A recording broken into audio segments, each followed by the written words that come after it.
जैसे ही लक्की ने उन लोगों के साथ आने के लिए हाँ कहा, कोयल तुरंत उसके पास गई और उसके हाथों में अपना बैग थमाते हुए कहा, थैंक यू सो मच लक्की, तुम सच में ना बहुत अच्छे इंसान हो। लक्की देख पा रहा था कि वो ढोंग कर रही थी, लेकिन इससे पहले कि वो कुछ कह पाता, कोयल ने उसके कंधे पर अपना बैग टांग दिया और घूमकर प्रशांत के पास आ गई। उसकी हंसी से ही लक्की और बाकी के लोग समझ गए थे कि उसने लक्की को नीचा दिखाना शुरू कर दिया था, और अगर उसने यहीं से अगर इस चीज की शुरुआत कर दी थी तो फिर आगे क्या होने वाला था। इस चीज का तो भगवान ही मालिक था। अमित और रोशनी दोनों उसके इस बिहेवियर को देखकर चिढ़ गए थे। उधर लक्की उसकी इस हरकत से उतना नाराज नहीं हुआ था जितना बाकी लोग हो गए थे। वैसे उसके नाराज ना होने के पीछे का कारण भी वो खुद ही था। उसका दिल मोम का था और वो बहुत ही जल्दी पिघल जाता था। ऐसे में उसके पिघलने के पीछे का दोष वो किसी और को चाह कर भी नहीं दे सकता था। उसे एक पल के लिए तो ऐसा लग रहा था कि कोयल ने अपने बिहेवियर को बदल लिया था। उसे ऐसा लग रहा था कि प्रशांत के प्यार ने उसे बदल दिया था, लेकिन ऐसा नहीं था। कोयल तो कोयल ही थी, पर अब क्योंकि लक्की ने हाँ कर दी थी तो उसके पास ना करने के पीछे का कोई कारण ही नहीं था। कोयल, तुम कितनी स्मार्ट हो ना यार। अम्यूजमेंट पार्क में हम खेल खेल कर थक जाते, इसलिए तुम जानबूझकर अपने साथ ये लॉडेड बैग पैक करके लाई हो ना। प्रशांत ने कोयल के चेहरे पर से उसकी एक लट को हटाते हुए कहा। कोयल भी अपनी ही तारीफ सुनकर ऐसे खुश हुई जैसे सालों बाद किसी लड़के ने उसकी तारीफ की हो। कोयल की बात सुनते ही प्रशांत ने भी अपना बैग उठाया और लक्की की दिशा में बढ़ने लगा। भाई सुनो, ये भी रख लो। लक्की ने कुछ भी नहीं कहा और सिर्फ अपनी गुस्से भरी आंखों से प्रशांत को घूरने लगा। लक्की कोयल का बैग उठाने में उसकी मदद कर सकता था। वैसे भी एक लड़की का बैग उठाने में उसे कोई दिक्कत नहीं थी, लेकिन प्रशांत तो एक लड़का था, लंबा चौड़ा, मोटा, तगड़ा। ऐसे में उसे तो शर्म के मारे डूब मरना चाहिए था। वो कोई दूध पीता बच्चा तो नहीं लग रहा था, हट्टा कट्टा नौजवान था और अपना बैग खुद उठा सकता था। लेकिन नहीं, उसने बेशर्मों की तरह अपना बैग भी लक्की की ओर बढ़ा दिया था। लेकिन उसे क्या लग रहा था? लक्की के पास दिमाग नहीं था। क्यों? तुम्हारे हाथ में मेहंदी लगी है प्रशांत? लक्की ने कहा और अपने दोनों हाथ पीछे कर ली प्रशांत, जो कि उससे बड़ी उम्मीदों से बैग देने के लिए आया था। लक्की के मुंह से ये सुनते ही उसका मुंह उतर गया और अगले ही पल उसे गुस्सा आ गया। अमित और रोशनी भी प्रशांत की इस हरकत के लिए उसे घूर कर देख रहे थे, इसलिए उसने अपने गुस्से को पी लिया और लक्की को गालियां देते हुए वहां से निकल आया। अरे छोड़ो ना, ये छोटे लोग ऐसे ही होते हैं, इनसे जरा सी प्यार से बात क्या कर लो, ये अपने आप को बड़ा समझने लगते हैं। कोयल ने प्रशांत को शांत करवाने की कोशिश करते हुए कहा। प्रशांत ने अपने बैग को कंधे पर टांगा और दोनों चाय की दुकान से बाहर आने लगे। रोशनी, अमित और लक्की उनके पीछे पीछे आ रहे थे। जैसे ही वो लोग उस दुकान के दरवाजे से बाहर निकले, अचानक कोयल के सामने कुछ लड़के गुजर गए। वो हंसे जा रहे थे और जोर जोर से बातें कर रहे थे। कोयल की उनमें से ही एक लड़के पर नजर जा टिकी थी। वो उसे गुस्से से देख रही थी और मन ही मन उसे ढेर सारी गालियां दे रही थी। गधा कहीं का, एक नंबर का गधा है, कोयल ने बड़बड़ाते हुए कहा। उसे लगा कि वो सिर्फ बड़बड़ा रही थी, लेकिन उसे एहसास नहीं हुआ कि उसकी आवाज को आसपास के लोगों ने भी सुन लिया था। जैसे ही कोयल के मुंह से ये शब्द निकले, बाकी के लड़कों ने पीछे मुड़कर उसे देखा और घूरने लगे। कोयल की नजर उन सब में से उस लड़के पर जा टिकी जो उनमें सबसे लंबा था। वो उसे गुस्से से देखे जा रही थी। कोयल, क्या हो गया? प्रशांत ने कोयल को इस तरह से उस लड़के को देखते हुए पूछा। यही है मोहित रायजादा? हमारे घर पर उस दिन जो प्रॉब्लम हुई थी ना, वो इसी की वजह से हुई थी।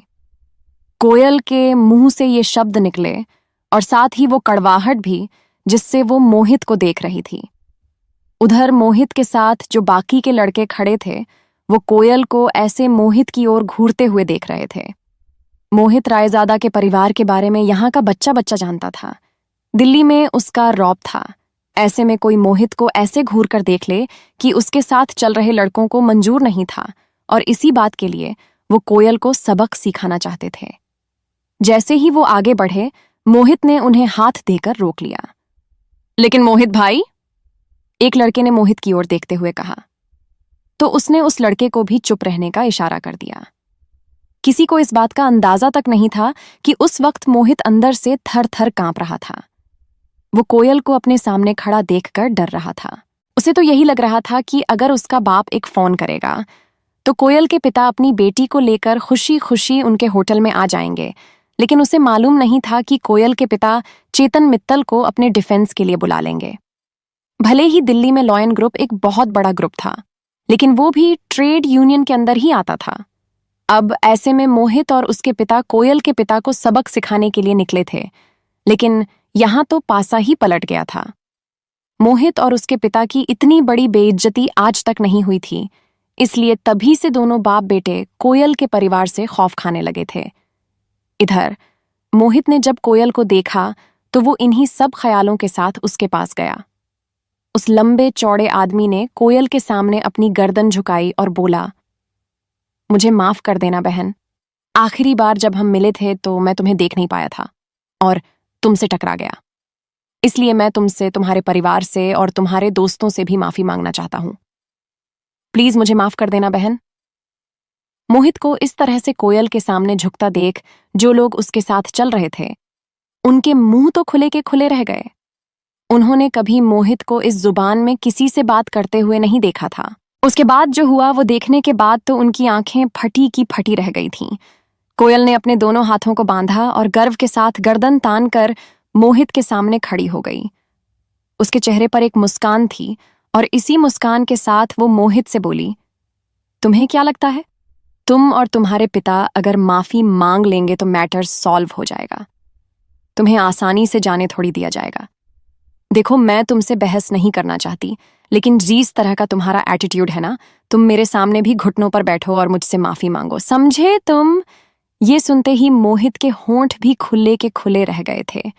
उसने जो सुना उसके बाद तो उसे अपने ही कानों पर विश्वास नहीं हो रहा था। उसका गला सूख रहा था और वो कोयल के सामने नहीं बैठना चाहता था, लेकिन बैठे बिना उसके पास और कोई चारा नहीं था। काफी सारे लोग उन दोनों को देख रहे थे और वहां जमा भी हो गए थे। मोहित उनके सामने नीचे बैठने में शर्मा रहा था। उसे लग रहा था कि इस इलाके में जो उसका खौफ था वो एक ही झटके में खत्म हो जाने वाला था।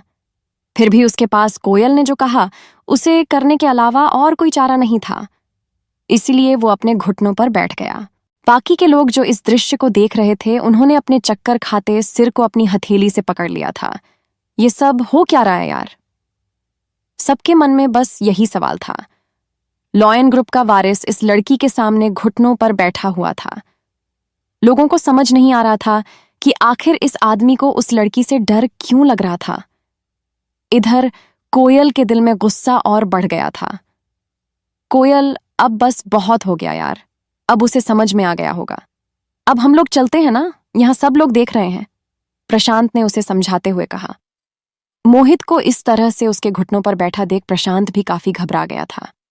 उसे इस बात का डर लग रहा था कि कहीं कोयल उसके दम पर फिर से कोई डींग ना हाँक दे। अगर उसका पर्दाफाश हो गया तो लेने के देने पड़ने वाले थे, इसलिए प्रशांत वहां से जल्द निकल जाना चाहता था। अरे, इतनी भी जल्दी क्या है प्रशांत? इस आदमी ने हमें कितना परेशान किया है। तुम्हें मालूम है, मैं इसकी वजह से ना पूरे दिन ट्रॉमा में रही हूं।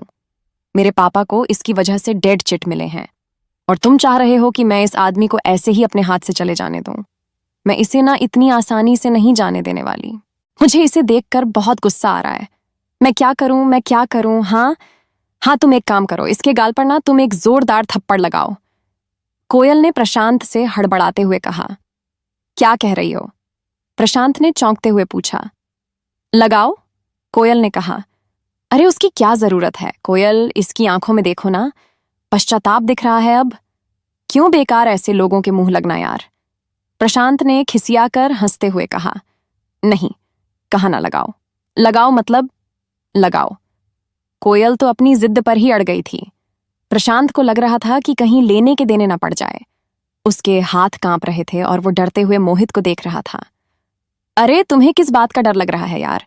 हमारा चेतन मित्तल के साथ उठना बैठना है, डायरेक्ट कांटेक्ट है हमारा।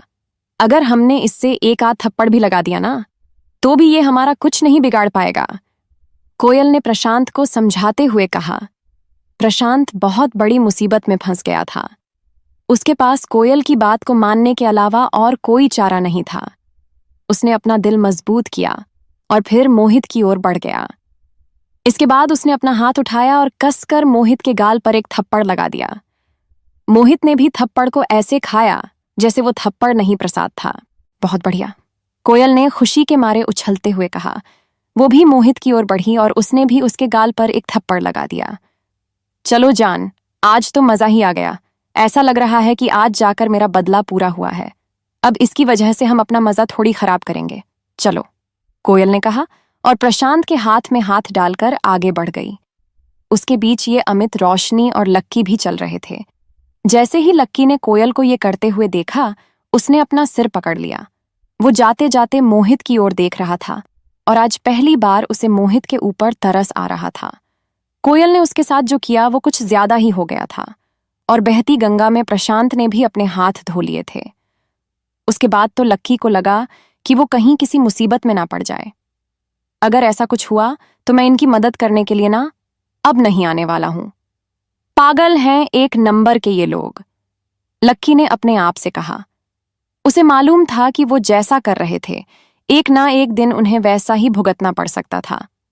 इधर मोहित, जो कि उनके जाने तक घुटनों के बल ही बैठा हुआ था, वो उनके जाने के बाद खड़ा हुआ और उसने कोयल और प्रशांत को गुस्से से देखा। तुम दोनों ना तो बस देखते जाओ अब, उसने अपने आप से कहा और गुस्से से अपनी मुट्ठी भींच ली। इधर थोड़ी दूर जाने के बाद लक्की और बाकी के लोगों ने गाड़ी बुला ली और वो सब लोग अम्यूजमेंट पार्क जाने के लिए रवाना हो गए। पूरे रास्ते कोयल प्रशांत की ही तारीफों के पुल बांधे जा रही थी। जिस तरह से प्रशांत ने मोहित को पहला थप्पड़ लगाया था, वो उसकी बढ़ाइयां करते ही नहीं थक रही थी। कोई लड़की अपने लिए ऐसा ही तो बॉयफ्रेंड चाहती है जो किसी भी प्रॉब्लम में उसके साथ खड़ा हो सके, जो किसी भी प्रॉब्लम में उसे प्रोटेक्ट कर सके। अगर कल को उसके साथ कोई प्रॉब्लम हो जाए तो सबसे पहले वो अपने बॉयफ्रेंड को ही फोन करेगी। और मैं तो कहती हूं कि जो लड़के कमजोर हैं और गरीब हैं, वो ये बात अपने दिमाग से निकाल दें कि कोई लड़की उनको भाव भी दे सकती है। उन्हें बंदी से भाव लेने की जगह पैसे कमाने की ओर ध्यान देना चाहिए। अगर पैसा हो ना तो आदमी कुछ भी कर सकता है और कोई भी बंदी ऐसे लड़के के साथ रिलेशन में थोड़ी आएगी जिसके पास पैसा ही ना हो। भाई, हम कोई आपके साथ सूखी रोटी कच्चा प्याज खाने के लिए थोड़ी आए हैं। और अपनी ही बात पर हंसने लगी। जितना ज्यादा वो बोले जा रही थी उतना प्रशांत का दिल बैठा जा रहा था, लेकिन दूसरी ओर लक्की को उसकी बात सुनकर मन ही मन हंसी आ रही थी। वो मन ही मन प्रशांत का मन पढ़ने की कोशिश कर रहा था। उसकी आंखों में साफ दिख रहा था कि प्रशांत उस काम का क्रेडिट खा रहा था जो उसने कभी किया ही नहीं। ऐसे में वो ये जानने की कोशिश कर रहा था कि आखिर प्रशांत के दिल में इस वक्त चल क्या रहा है। उधर अम्यूजमेंट पार्क में दिन भर मौज मस्ती करने के बाद जब शाम को कोयल सबको अपनी तरफ से फिल्म दिखाने के लिए ले जाने लगी, तभी उसका फोन बजा। हेलो, कोयल ने फोन उठाते हुए कहा। कोयल, तुम जहां भी जा रही हो ना, वहां से चुपचाप अभी के अभी घर चली जाओ। मैं अभी मोहित रायजादा के पिता क्रांति रायजादा से मिलने जा रहा हूं और मुझे ये सब सिर्फ और सिर्फ तुम्हारी वजह से करना पड़ रहा है। फोन पर कोयल के पिता की आवाज आई। उनके मुंह से ये बात सुनते ही कोयल के पैरों के नीचे से जमीन खिसक गई थी। अब आगे क्या होने वाला था? कोयल अपने ही किए की वजह से किस मुसीबत में फंसने वाली थी? क्रांति रायजादा अब की बार उसके साथ क्या करने वाला था?